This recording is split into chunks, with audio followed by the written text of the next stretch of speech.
We know who the killers are. We have watched them strut before us, as proud as sick Mussolini. We have watched them strut before us, compassionless and arrogant. They paraded before us like angels of death, protected by the law. It is now an open secret. Black people do not have chips on their shoulders. They have injustice on their backs and justice on their minds. And now we know that the road to liberty is as long as the road from slavery.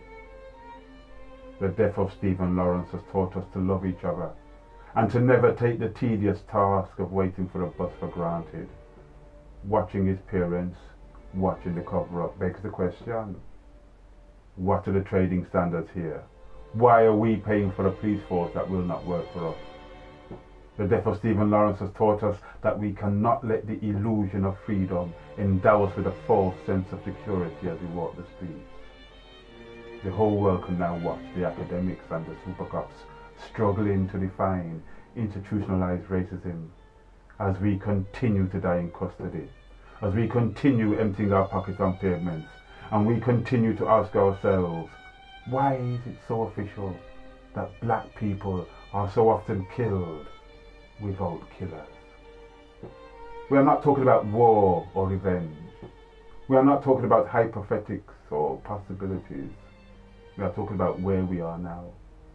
We are talking about how we live now in this state under this flag. God save the Queen. And God save all those little black children that want to grow up. And God save all the sisters and brothers who love raving, because the death of Stephen Lawrence has taught us that racism is easy when you have friends in high places. And friends in high places have no use whatsoever when they are not your friends. Dear Mr. Condon, pop out of Teletubby land and visit reality.